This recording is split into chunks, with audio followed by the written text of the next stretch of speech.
Along with denuclearization of the Korean Peninsula, humanitarian aid to DPRK is a big concern.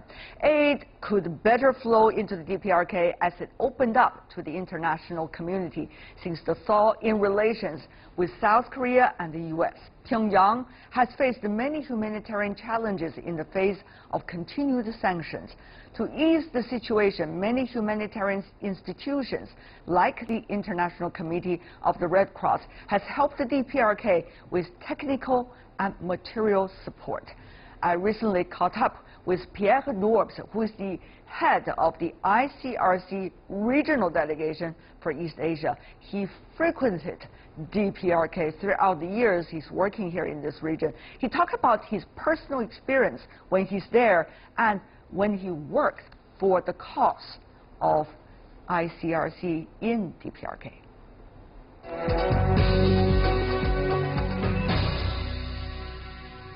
Pierre, welcome to CGTN. Tell me exactly, from the ICRC's perspective, what exactly is the humanitarian situation on the ground in DPRK? Well, the full extent of the humanitarian situation, we don't know it, but what we observe from programs we develop in hospitals or programs we develop in physical rehabilitation centers is that some basic equipment are lacking, that hospitals don't have much medicine, they are lacking also consumables. So overall, there are plenty of needs that should be covered by humanitarian assistance. You visited some of these areas. Where are your projects? Well, I visited last year our physical rehabilitation center in Songrim, and I was amazed by the state of the building. It was completely dilapidated. We are now renovating it. We are putting it back into function, and it starts producing effects. How much access you have to the DPRK society and to the real people there? Well, when we implement a program, it means we have access to the people. So when we work in hospitals, we want to have access to patients. When we work to do physical rehabilitation, we have access to people as well.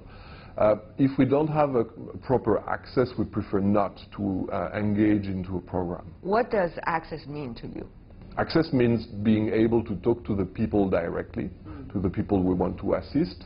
It means also to be able to engage with the authorities who have the overview of the kind of program we develop. I know during your field trips to DPRK, you've been interacting with the DPRK side, even with the foreign ministry. Tell me what exactly is the style of conversation, and also what are some of the issues, if you can. Well, the conversation, I would say it's like in any other country. We discuss programs, we discuss the modalities to implement them. If we want to develop something in an hospital, we need to discuss with the Ministry of Health. If we want to implement a training for surgeons, we need to make sure that the training is in line with the protocols that the Ministry of Health is developing. So this is the kind of discussion we have with the authorities. This is also what we are developing with the DPRK Red Cross, which is closely working with us. It's true our programs in DPRK are for the moment relatively modest, but I'm really convinced we have an important impact. Like, for example, last year we treated something like 2,000 people that were disabled. We provided water supply for 15,000 civilians living in Kaesong. And this is tangible. We see directly the benefit and the impact on the people. How different size governments, international organizations are working with you? After all, there are still the UN sanctions. There's also the unilateral sanctions. Well, there are different levels of coordination.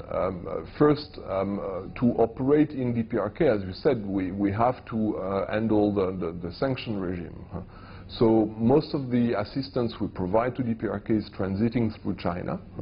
So we have a dialogue with the Chinese authorities, with the Ministry of Foreign Affairs, but also with the customs administration, so that the assistance we bring is validated, approved, and can go into DPRK legally in accordance with the sanction regime.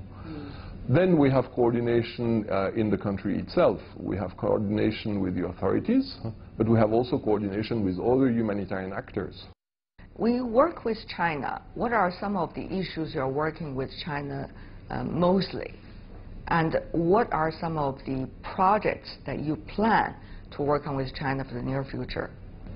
With China, regarding DPRK itself, we are purchasing quite a lot of equipment for DPRK in China. What kinds of equipment? Like, for example, we have water programs in Kaesong. We need to purchase pumps, we need to purchase pipes, we need to purchase all sorts of civil engineering equipment, dual-use equipment. So on this, we work with the Ministry of Commerce to identify suppliers. We work with the Customs Department to ensure they can cross into DPRK. And we work with the Ministry of Foreign Affairs also to enable our team to access DPRK through China. As you may know, a peace treaty could be very difficult to reach. It involves so many different players, not just countries, but also international organizations and recount of history, many other issues. During this process, Pierre, what can be done for the reunion of the families? Well, there are plenty of possibilities for the families. First, what concretely they expect is to meet each other. My understanding from the Panmunjom Declaration is that on the 15th of August there should be such a meeting. It's great, it's wonderful, it's a first step. It will probably impact 100 of people, but it's not sufficient. What we need to put in place is a more sustainable system so that families, separated families from the south and the north can get in touch. It's possible through messages, through a video call, or through regular family meetings. So this is something we have proposed our support to North and South. We have offered this service, and we will see that there will be this inter-Korean Red Cross talks on the 22nd of June. So we hope that our offer will be taken and that we can be useful in that process. But your offer probably would be scrutinized by both sides. I mean, for the DPRK side, whether there is the approach that they want to have their citizens directly interact with the outside world, for example, through video phone or other ways that you offer. And from the other side, let's just say some in the United States, they could be asking you the question, are you trying to do the propaganda war for DPRK? So you will be scrutinized by both sides. Are you ready for that? Well, absolutely. We are ready to be scrutinized and to be under tight observation. The objective of putting families together is to exchange family news. So if the authorities want to listen to the conversation, fair enough, they can. When we exchange messages between separated families, the messages are open. They can be read, they can be censored. So we have absolutely no problem with a form of control, as long as the families can talk to each other. And this is for us the most important. Besides family reunions, you're also talking about the demining as well as looking for the missing person as a result of previous wars. What would be the first step to approach that subject? Yes, it's true. One of the important remain from the conflict is first on the demarcation line, on the demilitarized zone, there are still plenty of mines. Right. And well, since the end of the hostilities, we count more than 16,000 victims of mines and unexploded ammunition in DPRK. So we have developed with them a program to decontaminating unexploded ordnance. Once this is done, but this can take a long time, then the issue is to recover the buried mortal remain on the battlefields. This is a very a huge work. We've done that in many other countries. I was, in my previous assignment, working on that specific file between Iran and Iraq. We're talking about 10,000s of mortal remains. It takes a lot of time, but it's always very important for the families, for the memory. And this is something also we are ready to provide support to DPRK and the Republic of Korea. We have an expertise. we have a know-how, and I think in the frame of a peace treaty, there should be a mechanism to tackle this issue of both the separated family and the missing. If the peace treaty is still too far away from us, some of the things we could work on, possibly, is about interactions and also sanctions. As you may know, there's UN sanctions against the DPRK. There's also unilateral sanctions, such as that from the United States against the DPRK regarding other countries as well. So what do you think can be the very first step if the other side interact well for a common purpose with the international community? So for us, the most important, if the discussions, if the political discussions are going in the right direction, would be to have a signal from the international community that funding for humanitarian assistance in DPRK is unlocked. At the moment, it's extremely difficult to get funds to operate in DPRK. We are largely underfunded ourselves, and it limits our capacity to operate. The situation in DPRK also is not necessarily very conducive to carry out humanitarian programs. What do you mean? Well, lots of control, lots of constraints, and we hope that through the political discussion, the conditions, the working condition in DPRK could ease a little bit.